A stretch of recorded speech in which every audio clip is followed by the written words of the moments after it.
Donc je vous invite à reprendre place. Et j'invite aussi les deux intervenants qui vont commencer ce bloc à prendre place. Donc Neil Blouf, professeur d'histoire, et Frédéric Rognon, professeur de philosophie. Alors, vous voyez que pour l'instant, il n'y a que deux intervenants parce que le troisième est un invité surprise que nous découvrirons plus tard. Et je donne maintenant la parole à Neil Blouf.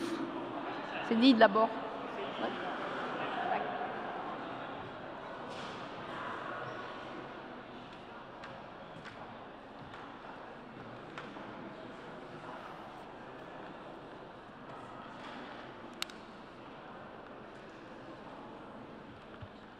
Protestants, tous frères et sœurs.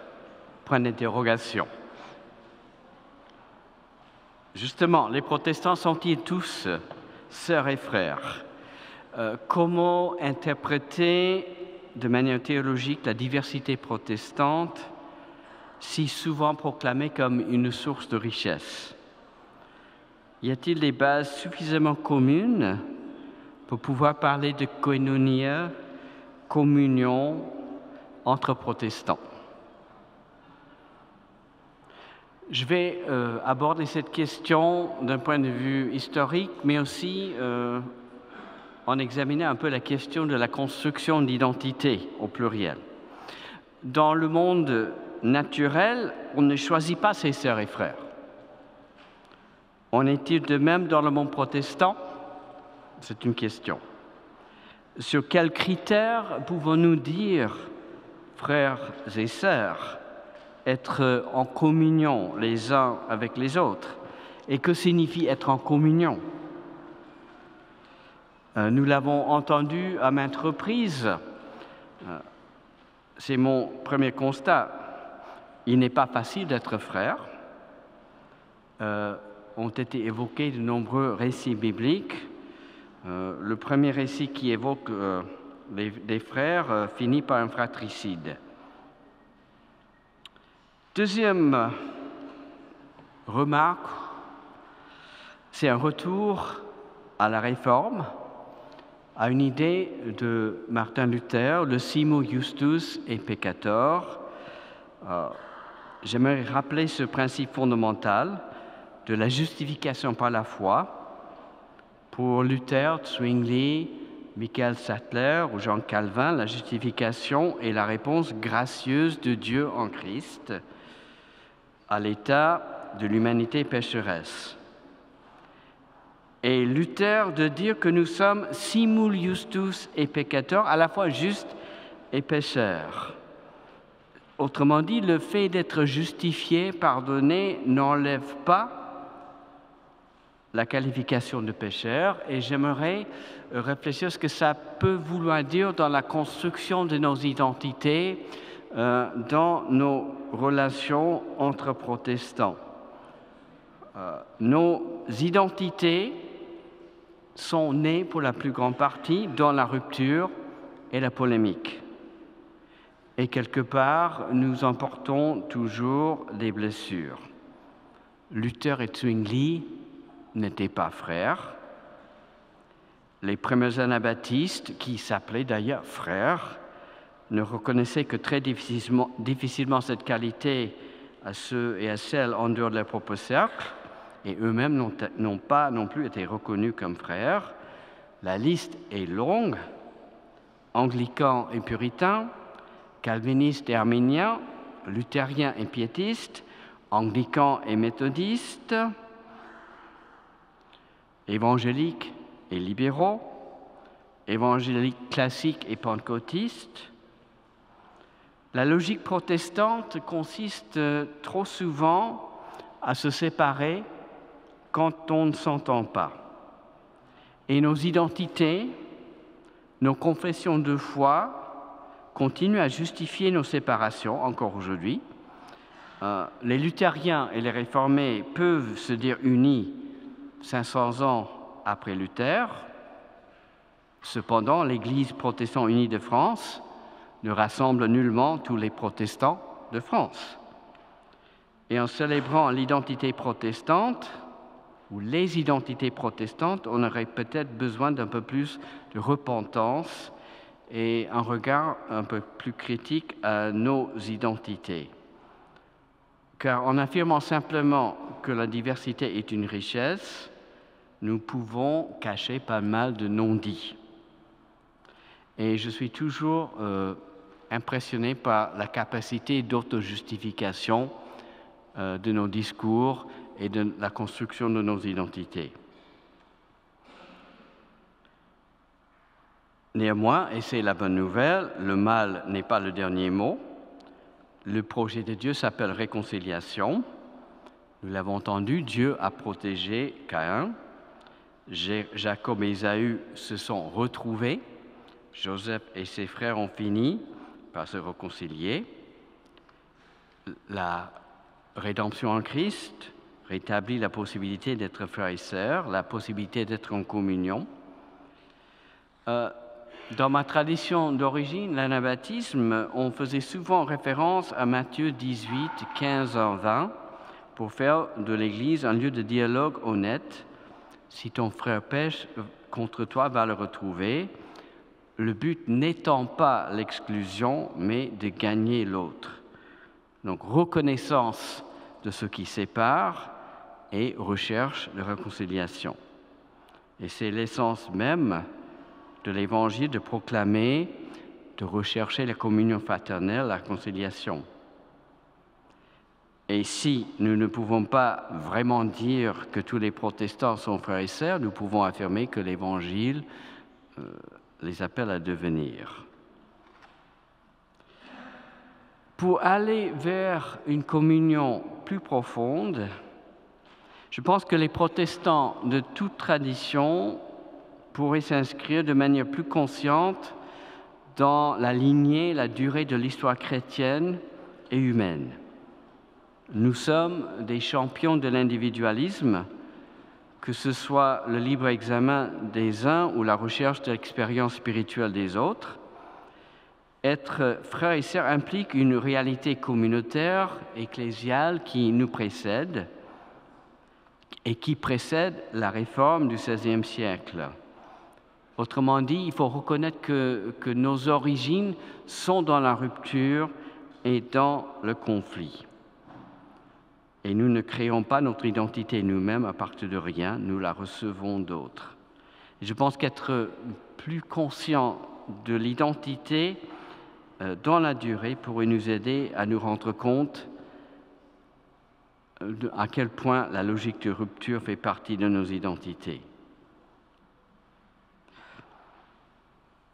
Si Dieu en Christ est source de communion, celle-ci s'inscrit d'abord, mais pas exclusivement, dans une réalité ecclésiale où il y a signe de communion. Pour le protestantisme historique, il s'agit de l'annonce de l'Évangile, la célébration des sacrements. Dans le livre des Actes, nous voyons les mêmes choses, mais aussi la communion fraternelle qui impliquait le partage matériel. Il est souvent question de famille de Dieu dans le Nouveau Testament.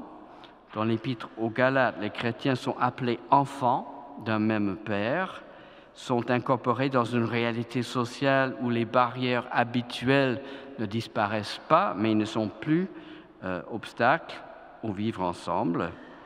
Dans l'Épître aux Éphésiens, il est dit qu'en Christ, le mur de la haine a été détruit. Et donc le partage d'une foi commune marque toujours la communion. Et je vois que j'ai peu de temps qui reste et j'aimerais appeler les facultés et les protestants à plus de dialogue réel. On vit avec beaucoup de préconçus. J'entends souvent des remarques négatives des évangéliques envers les protestants, libéraux, infidèles, et puis les remarques des protestants envers les évangéliques fondamentalistes, bornés, inféodés aux Américains, manquant de théologie sérieuse.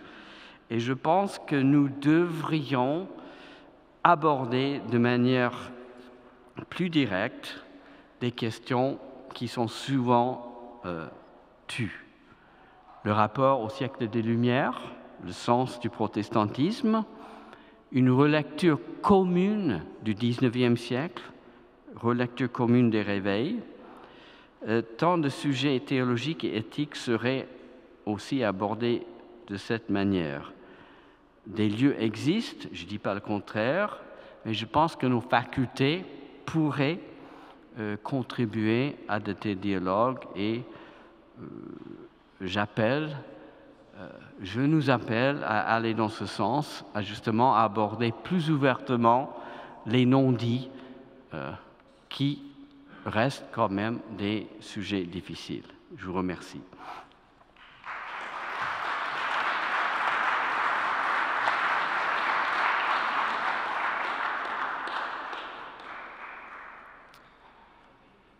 Je commencerai par poser 3 questions et à vous les poser, chers amis, j'oserais dire chers frères et sœurs. Tout d'abord, est-ce que par hasard, il y aurait parmi vous des personnes qui ont des frères ou des sœurs? Je veux dire des frères ou des sœurs de sang. Oui, je vois qu'il y en a quelques-unes. Deuxième question, est-ce que par hasard, il y aurait parmi vous des personnes qui, même sans avoir des frères ou des sœurs, ont déjà lu ce vieux livre qui parle de frères et de sœurs et qu'on appelle la Bible? Oui, sans doute. Alors, troisième question, est-ce que parmi les personnes qui ont des frères et des sœurs, ou des sœurs, et parmi celles qui ont lu la Bible, vous avez l'impression que la fraternité ou la sororité est un long fleuve tranquille, fait d'empathie inconditionnelle et d'harmonie permanente, sans accroc, sans anicroche, sans la moindre tension relationnelle. Souvenez-vous donc de votre enfance, de vos rapports avec votre frère aîné, le chouchou, ou avec votre sœur cadette, la chipie. Souvenez-vous de Caïn et Abel, de Jacob et Ésaü, de Joseph et ses frères, de Marthe et Marie, du fils prodigue et de son frère, sans parler d'Hérode et de son cher frère Philippe, dont il avait subtilisé la femme. Non, être frère et sœur de sang n'est pas toujours une sinécure. Qu'en est-il des protestants aujourd'hui? Avant de traiter ce problème, une question préalable s'impose, une question de méthode. Peut-on tabler sur une analogie entre, d'une part, frères et sœurs de sang, et d'autre part, frères et sœurs selon l'esprit et selon la foi? Frères et sœurs charnels et frères et sœurs spirituels.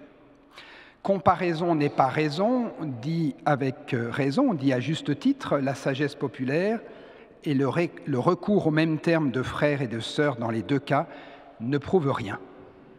Et pourtant, il est au moins 2 points communs entre les frères et sœurs de sang et les protestants, 2 points communs qui justifient l'analogie. D'une part, les uns et les autres ne se sont pas choisis. La fraternité leur est donnée, leur est confiée. Ce ne sont donc pas, ou pas seulement, des amis qui se sont choisis par affinité. Ce peut même être des ennemis, des frères ennemis. Et deuxièmement et surtout, ils ont les mêmes parents, parents charnels dans un cas, Père céleste, révélé en Christ par l'Esprit dans l'autre cas. Ce ne sont donc pas de simples et vagues cousins, mais de véritables frères et sœurs. Et comme les frères et sœurs de sang, les protestants sont différents, voire très différents, les uns des autres. Nous pouvons avoir reçu peu ou prou la même éducation que nos frères et sœurs, et cependant nous avons chacune et chacun notre personnalité propre, notre singularité absolument irréductible. De même, il y a des protestants de toutes sortes ou presque. Il y en a qui ne baptisent que les adultes au terme d'une confession de foi personnelle, d'autres encore qui baptisent essentiellement les enfants, d'autres enfin qui ont institué la double pratique. Il y a des protestants qui, depuis peu, quelques décennies à peine, ont ouvert le ministère pastoral aux femmes, d'autres encore qui ne peuvent le concevoir, d'autres enfin qui s'interrogent et débattent à ce sujet. Il y a des protestants qui pratiquent couramment le parler en langue, la glossolalie, d'autres qui la reconnaissent en raison de son fondement biblique, mais ne la pratiquent pas, et d'autres enfin pour lesquels cela paraît quelque peu exotique. Il y a des protestants qui lisent la Bible selon les méthodes d'exégèse scientifique et critique, d'autres encore qui la reçoivent telle qu'elle, comme parole de Dieu, d'autres enfin qui laissent l'Écriture s'interpréter elle-même. Il y a des protestants qui, depuis peu, quelques années à peine, ont ouvert une possibilité à la bénédiction des couples de même sexe, d'autres encore qui n'envisageraient jamais d'aborder même la question, d'autres enfin qui en discutent et cheminent dans un sens ou dans l'autre. Il y a des protestants qui ont constitué des églises de type épiscopal, avec des inspecteurs ecclésiastiques, d'autres encore de type presbytérien synodal, avec un jeu plus ou moins subtil entre les instances locales, régionales et nationales, d'autres enfin de type congrégationaliste, avec une autonomie de chaque communauté locale. On pourrait continuer, mais face à cet inventaire à la Prévert, le principal obstacle à la fraternité protestante surgit lorsque l'on fait de l'un ou l'autre de ces critères un absolu, alors qu'ils sont tous, à mon sens, très relatifs lorsque l'on se fixe sur l'essentiel. Quel est donc l'essentiel ? Eh bien, tous ces protestants, dans leur diversité, se retrouvent dans leur attachement commun au principe de la réforme. Vous savez, les trois sola, sola gratia, la grâce seule, sola fide, la foi seule, sola scriptura, l'écriture seule. Et comme les trois mousquetaires étaient en réalité 4, les trois principes de la réforme sont en réalité 5, puisque s'y ajoutent Soli Deo Gloria, à Dieu seul la gloire, et Ecclesia Reformata, Semper Reformanda, Église réformée, toujours à réformer. Tous les protestants se retrouvent donc sur ces 5 principes et sur cette base sont appelés à grandir en fraternité. Mais qu'est-ce à dire, une fraternité protestante ? Je reviens à mon analogie de départ. Dans une famille chrétienne, les enfants connaissent les mêmes tensions qu'ailleurs. Mais on peut espérer qu'ils apprennent à se remettre en question, à reconnaître leurs torts, à demander pardon et à pardonner, enfin à se réconcilier. De même, nous, protestants, sommes invités à nous reconnaître mutuellement, à confesser chacun nos propres manques et ceux de notre Église, et à considérer non seulement que nos frères et sœurs d'autres sensibilités théologiques, d'autres spiritualités, d'autres églises nous enrichissent et nous ouvrent l'esprit, mais encore que nous avons besoin d'eux comme ils ont besoin de nous. De Caïn et Abel à Joseph et ses frères, nous pouvons lire la Genèse comme un chemin d'apprentissage, comme une pédagogie de la fraternité, de la haine vers la réconciliation. Quant aux frères aînés de la parabole du fils prodigue, nous ne savons au final ce qu'il aura décidé. C'est le propre de la plupart des paraboles d'être ouvertes, de n'être jamais closes, sans conclusion définitive, pour que le lecteur écrive lui-même sa propre conclusion et surtout pour qu'ils la mettent en pratique, qu'ils la vivent et qu'ils en vivent. Sachons donc nous disputer, sachons donc nous retrouver, nous rencontrer, nous reconnaître mutuellement, nous interpeller réciproquement, déconstruire nos stéréotypes, nos préjugés réciproques, faire la fête ensemble, être des protestants en fait, être des protestants en fait, sous le regard d'amour de notre Père céleste qui a déjà préparé le veau gras et se réjouit avec nous. Je vous remercie.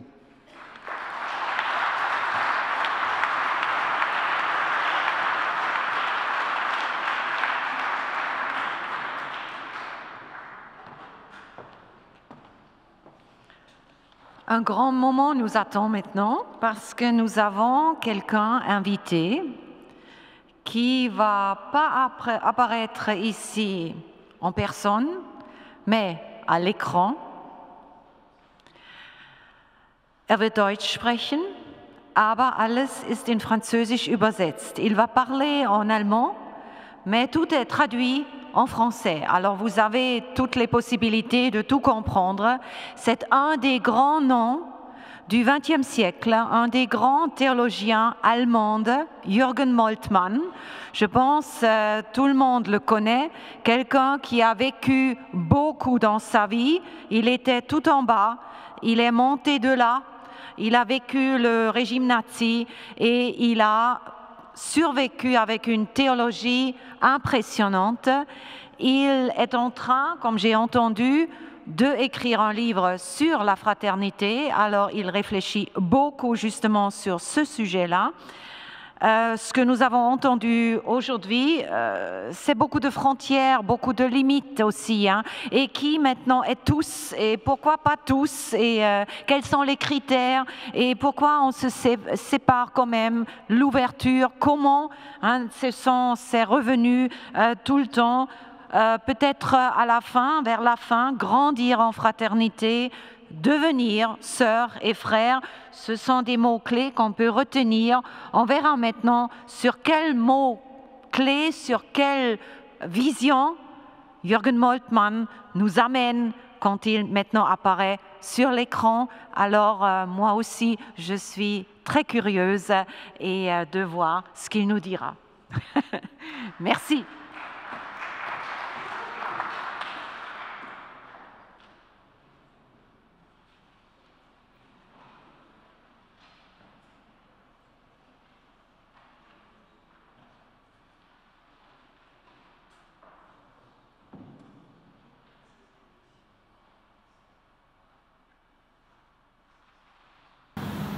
Die Urchristenheit hat sich als Kinder Gottes verstanden und die Bruderschaft Christi hat sie animiert zur Geschwisterlichkeit untereinander.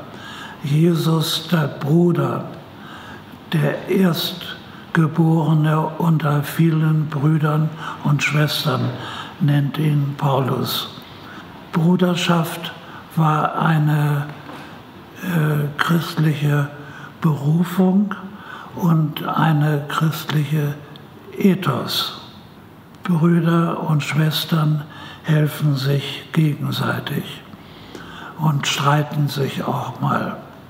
Aber sie haben die Bruderschaft Christi und sind Miterben Christi. Das heißt, ihnen gehört das Reich Gottes. Erbschaftsrecht in der antiken Welt war so beschaffen, dass man durch Adoption zum Miterben wurde einer Familie. Und das ist auch heute noch so. Durch Adoption wird man mit dem Namen der Familie ausgezeichnet. Das ist besonders in Adelsfamilien üblich. Ja. So, dass das Miterben Christi sein eine wichtige Funktion der Brüderlichkeit und Geschwisterlichkeit in der Kirche ist.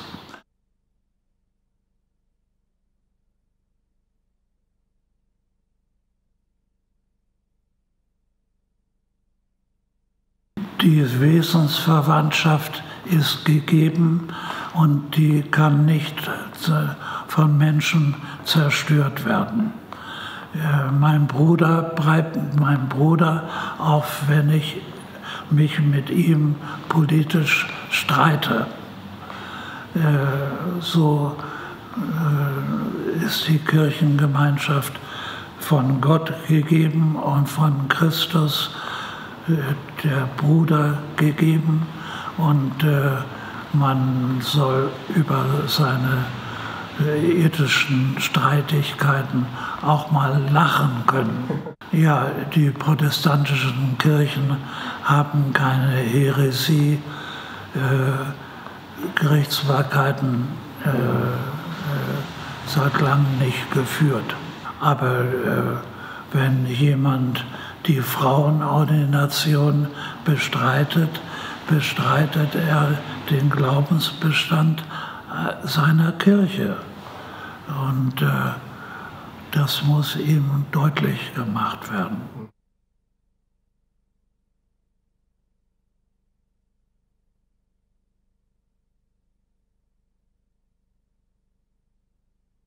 Erstmal Fraternität, Brüderlichkeit kam in die christliche Welt durch Graf Zinzendorf, die Brüderunität, Brüdergemeinde. Und die haben Missionen getrieben bis zu den Eskimos, um Brüder in Christus zu suchen und Brüder in dem Menschengeschlecht zu suchen. Das war eins für die Brüderunität.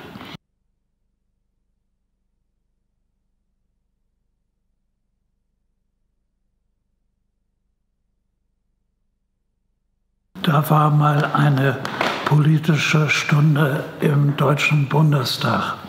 Dann hat Gustav Heinemann eine Rede gehalten und hat gesagt, Christus ist nicht gegen die Kommunisten. Und dann gab es empörte Zwischenrufe der CDU. Und dann hat er fortgefahren, er ist für sie gestorben. Und dann war die CDU schweigsam. Und so muss man heute sagen, Christus ist nicht gegen den Islam, er ist für die Muslime und Muslimas gestorben.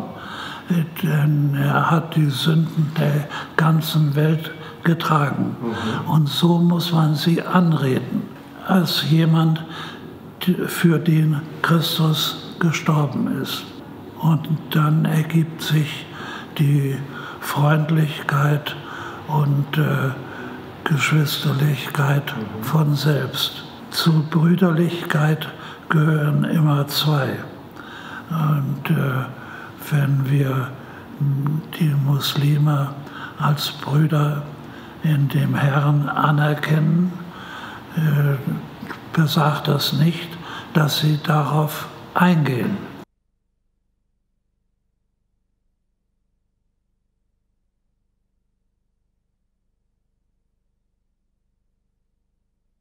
Nein, das ist keine Alternative. Das verstärkt sich.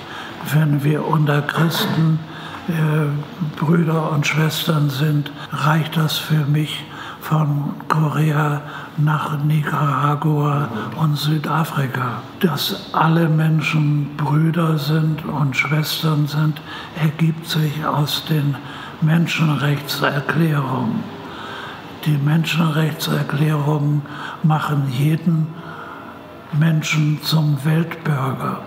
Wir leben in einer Welt. Und wenn irgendwo was schief geht, sind wir alle mit betroffen. Und das ist eine Solidarität aller Menschen.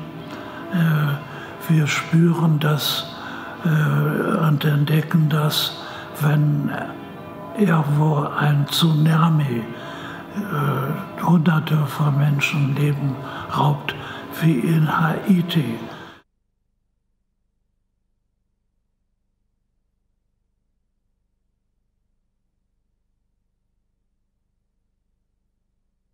In dem eine Gemeinde eine Familie aufnimmt. Wir können nicht jeden aufnehmen. Über seine Möglichkeiten hinaus ist niemand verpflichtet.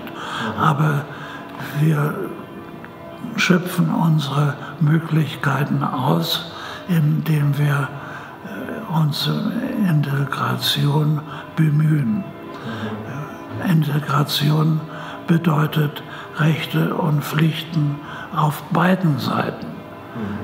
Sowohl für die Flüchtlingsfamilie, sich zu integrieren, die Sprache zu lernen und umgekehrt der Gastgebergemeinde auf die Flüchtlinge einzugehen.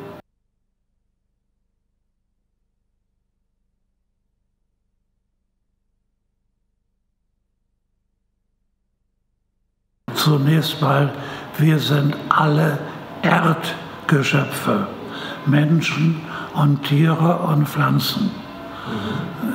Und die Pflanzen sorgen für unser Überleben. Sie können Photosynthese und wir können das nicht. So sind wir auf die Luft, die die Pflanzen produzieren, angewiesen. Das heißt nicht, dass man die Unterschiede verwischt. Ich habe mal erlebt, wie in Thüringen alte Frauen 2 Katzen taufen wollten, die sie lieb hatten. Die Tierbestattung ist offen und wir haben auch Hoffnung, dass im Leben der zukünftigen Welt die Tiere und die Pflanzen ihren Ort haben. Der Sabbat der Erde ist wichtig. Und auch Felder in Ruhe lassen für ein Jahr. Das Brachlandprinzip war in meiner Jugend vor 80 Jahren in Norddeutschland ein Prinzip, das alle 5 Jahre eingehalten wurde. Alle 5 Jahre waren die Felder unbestellt, sodass die Blumen und die kleinen Tiere zurückkehren konnten und wir auf den Feldern gespielt haben.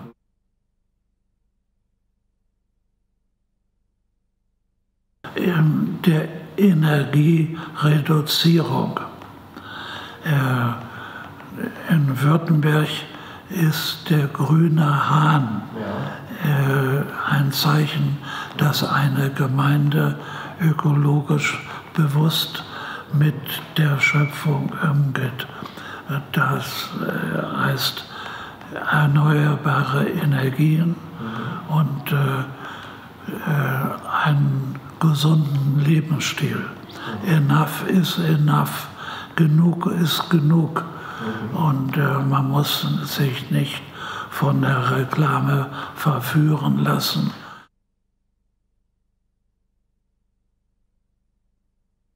Ich bin für Freundschaft. Meine Geschwister kann ich mir nicht aussuchen, aber meine Freunde und Freundinnen kann ich mir aussuchen. Und Freundschaft verbindet Zuneigung mit Respekt. Und das wünsche ich mir in den Geschwistern, in der Kirche und in der Familie, dass sie Zuneigung mit Respekt vor der Freiheit des anderen verbinden.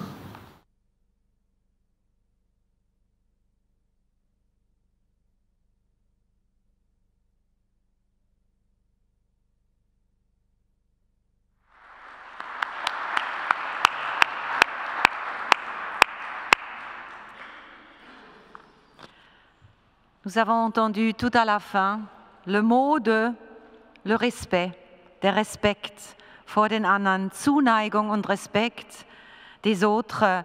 Ce soir, nous avons entendu beaucoup de positions, différentes facultés, différentes femmes et hommes ont parlé sur leur vision de la fraternité.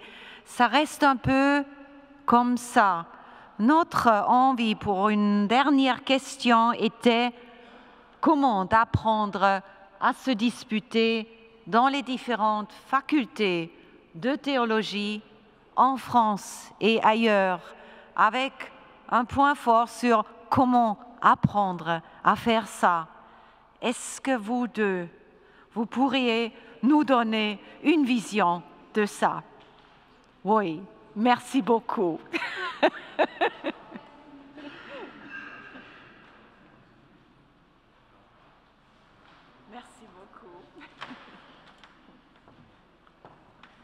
Je parlais simplement de l'expérience œcuménique, où il y a des méthodologies, où il y a une spiritualité, et il y a peu de liens entre certaines facultés protestantes en France, je le constate.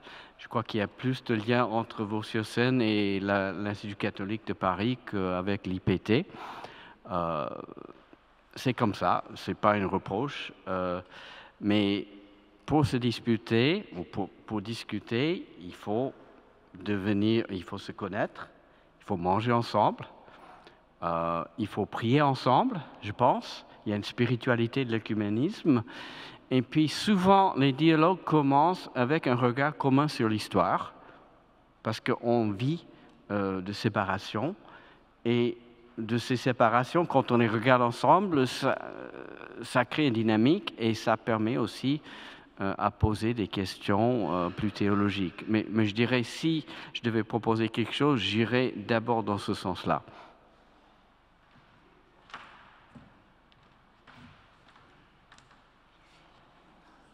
Il y aurait beaucoup de choses à dire, mais je crois que tout le monde est fatigué.